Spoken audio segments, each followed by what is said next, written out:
संध्यावतीर नियम जाणी नियंतु नचेत बर्बाद होई जिबे। जानिबा पूर्वरु आमर चैनल को लाइक शेयर सब्सक्राइब करने को भूलंतु नहीं। दर्शक बंधु, संध्या पूजा बा संध्या समय रे पूजा को आम हिंदू धर्म रे बहुत महत्व दिया जाइछि। एहा सही समय होई थाए जेउ समय रे भगवान सूर्यदेवंकर अस्त होई थाए, अर्थात भगवान सूर्यदेव अस्त होई थांती। मान्यता अनुसार एही समय रे भगवान शिव और माता पार्वती धरित्री रे भ्रमण करि थांती। सेथिपाई संध्या समय को ध्यान पूर्वक और सत्य मन रे पूजा करिबा दरकार। चालंतु जानिबा संध्या पूजा को केउ भली करिबा दरकार। एही पूजा समय रे केउ केउ कथा प्रति ध्यान देबा आवश्यक। संध्या पूजार लाभ। संध्या पूजा कले घरे केबे भी धनर अभाव रही न थाए। नियमित रूप रे संध्या पूजा करिबा द्वारा अकाल मृत्यु होई न थाए। शनिदेव और हनुमानंकर पूजा संध्या समय रे बहुत प्रभावशाली होई थाए। शनि पीड़ारु मुक्ति पाइबा पाई संध्या पूजा करिबा निहाती आवश्यक होई थाए। कर्ज, रोग और शत्रुंग ठारू मुक्ति पाइबा पाई संध्या पूजा नित्यांत आवश्यक। संध्या पूजार विधि। संध्या पूजा सूर्यास्त समय रे करिबा दरकार। स्नान करिबा उत्तम होई थाए, अन्यथा ठीक भाबरे हाथ गोड़ धोई नेबा दरकार। एही समय रे घी किंबा राशि तेलर दीप जलाइबा आवश्यक। एहा परे आपण प्रथमे गायत्री मंत्र जप करिबे, तापरे अन्य जेकोसी मंत्र आपण जप करि परिबे। पूरा घरे दीप जलांतु किंबा आळंती देखांतु। संध्या पूजार सावधानता। संध्या पूजा पूर्वरु किछि खांतु नहीं। संध्या पूजारे जेते लोक रहिबे सेते भल होई थाए। संध्या पूजा बिना दीपरे संपूर्ण होई न थाए। संध्या पूजा परे संध्यारे घरे प्रस्तुत होइथिबा भोजन को भगवान को अर्पण करंतु। संध्यार पूजारे घंटी बजाइबा उचित नुहे। सकाळ पूजारे भगवान को उठाइबा पाई घंटी एवं शंख बजाइबा आवश्यक। श्याम कालर पूजारे भगवान शयन करिबा पाई जाई थांदी। सेथिपाई घंटी किंबा शंख बजाई भगवान को उठाइबा उचित नुहे। संध्या पूजारे आपण भगवान को फूल चढ़ाई पारिबे, किंतु एही कथार ध्यान रखिबे जे संध्या समय रे गछरु फूल तोलिबार भूल करंतु नहीं। संध्या बाकी थिबा समय रे फूल तोली घरे रखि पारिबे। संध्या समय रे गछरु फूल किंबा पत्र तोलिबाकू भूल बोली मना जाई थाए। संध्या समय रे पूजा करिबा द्वारा एक निर्धारित समय निर्णय करा जाइछि। सूर्य अस्त हेबार घंटे पूर्वरु किंबा सूर्यास्तर 1 घंटा परे स्वयं काल पूजा करिबा उचित मना जाई थाए। संध्या समय रे केबे भी सूर्यदेवंकु पूजा करिबा उचित नुहे। सूर्यदेवंकु सकाळे पूजा करिबाकू शुभ बोली मना जाई थाए। केबे भी संध्या कालर पूजा रात्रि रे करिबा उचित नुहे। एमिति करिबा द्वारा देवगण रागी थांती। एहा द्वारा घरे आर्थिक संकट देखा जाई थाए। संध्या पूजारे तुलसी गछ सामनारे दीप जालिबाकू शुभ बोली मना जाई थाए, किंतु संध्या समय रे तुलसी पत्र तोलिबा आदौ उचित नुहे। केवल एतिकी नुहे, बरम संध्या समय रे पूजारे मध्य तुलसी पत्र चढ़ाइबा आदौ उचित नुहे।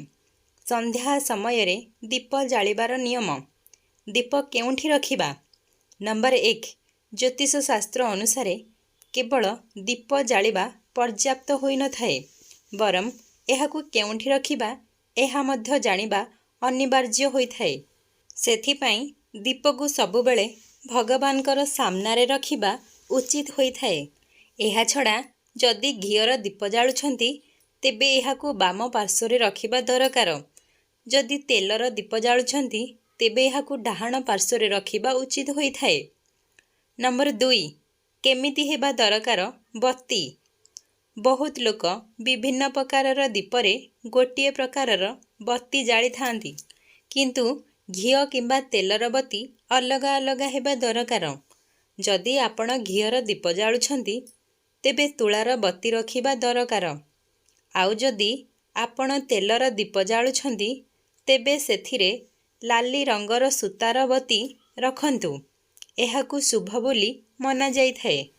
नंबर 3, केउं दिगरे दीपक जालिबे अर्थात केउं दिगरे दीप लगाइबे। बहुत लोक घरर कोणरे दीप जाली थांती, किंतु ध्यान रखंतु घरर पश्चिम दिगरे केबे भी दीप जालंतु नहीं। एमिति करिबा द्वारा आर्थिक परिस्थितिर सामना करिबाकु पड़ी पारे। ता सहित दीपकु एही भली न रखंतु जेहु भली कि ता किरण दक्षिण दिग आड़कु पड़िबो।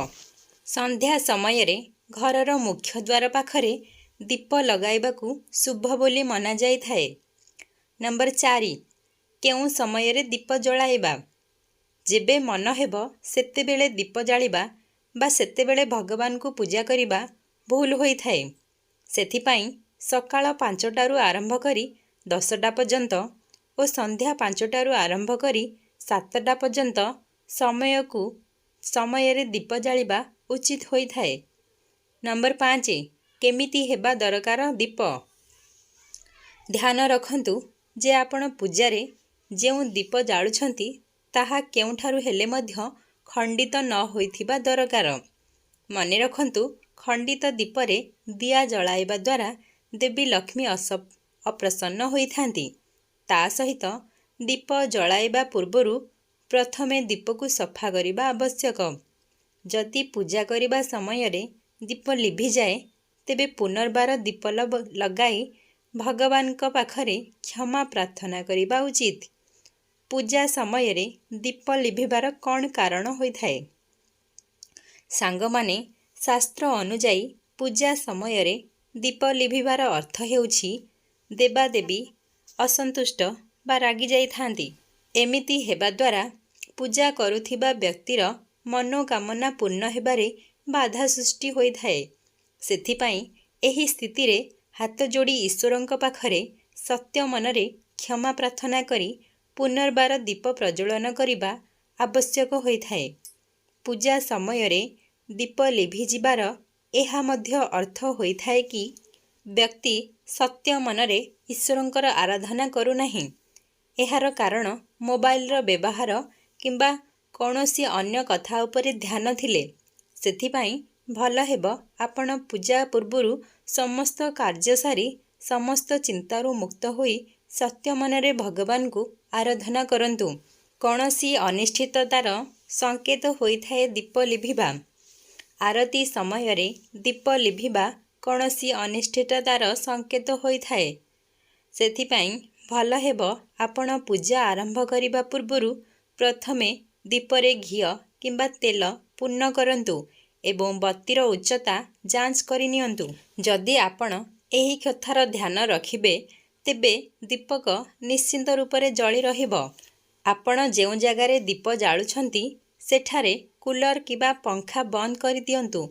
ता सहित एही कथार ध्यान रखंतु जे दीपरे जोर पवन जेपरि न बडुथिबो। जदि जोरे पवन आसुथिबो तेबे ताकू कौनसी जिनिस द्वारा ढांकी दियंतु, जहा द्वारा दीप लिभिबनी। दीप लिभिबा द्वारा मनोकामना पूर्ण होई न थाए। शास्त्र अनुसारे दीप लिभिबा द्वारा पूजा करुथिबा व्यक्तिर मनोकामना पूर्ण हेबारे बाधा सृष्टि होई थाए। पूजारे दीप लिभिबा देवी देवतांकर अप्रसन्न हेबार संकेत होई थाए। एमिति मध्य मान्यता अछि जे दीप लिभिबा एही कथार संकेत होई थाए कि व्यक्ति परिश्रम पूर्वक भगवानकर आराधना करू नहीं। दीपक लिभिबार बहु सारा कारण होई पारे। विद्वानक अनुसारे जदि पूजा समय रे दीप लिभि जाए तेबे भगवान पाखरे क्षमा प्रार्थना करिबा उचित एवं पुनर्बार दीप प्रज्वलन करिबा उचित। पूजा आरती करिबा समय रे ध्यान रखिबार योग्य कथा। ज्योतिष शास्त्र अनुसारे दीप प्रज्वलन विषय रे किछि विशेष सावधानता रखिबा निहाती जरूरी होई थाए। पूजा किंबा आरती समय रे ଏହି କଥା ଧ୍ୟାନ ରଖିବା ଦରକାର ଯେ ଦୀପ ଯେପରି ବାହାରକୁ ନ ଯାଏ ଏବଂ ସତ୍ୟ ମନରେ ଭଗବାନଙ୍କୁ ଆରାଧନା କରିବା ଦ୍ୱାରା ବ୍ୟକ୍ତିର ସମସ୍ତ ମନୋକାମନା ବହୁ ଜଲ୍ଦି ପୂରଣ ହୋଇଯାଇଥାଏ। ଭିଡ଼ିଓଟିକୁ ଏହିଠାରେ ଶେଷ କରୁଛି। ଯଦି ଆପଣମାନଙ୍କୁ ଏହି ଭିଡ଼ିଓଟି ଭଲ ଲାଗିଛି ତେବେ ଦୟାକରି ମୋ ଚ୍ୟାନେଲ୍ ମାନି ଭଏସ୍କୁ ସବସ୍କ୍ରାଇବ୍ କରି ଭିଡ଼ିଓକୁ ଗୋଟେ ଲାଇକ୍ ନିହାତି କରନ୍ତୁ। ଆପଣମାନଙ୍କର ଗୋଟିଏ ସବସ୍କ୍ରାଇବ୍ ମୋତେ ଆଗକୁ ବଢ଼ିବାକୁ ବହୁତ ପ୍ରେରଣା ଦେଇଥାଏ ଏବଂ ସାଙ୍ଗସାଥିମାନଙ୍କ ପାଖକୁ ଓ ବନ୍ଧୁବାନ୍ଧବମାନଙ୍କ ପାଖକୁ ଯଥାରୁ ଅଧିକ ସେୟାର କରନ୍ତୁ। କମେଣ୍ଟରେ ଜୟ ଜଗନ୍ନାଥ ଏବଂ ଜୟ ମହାଲକ୍ଷ୍ମୀ ଲେଖିବାକୁ ଯେପରି ନ ଭୁଲନ୍ତି।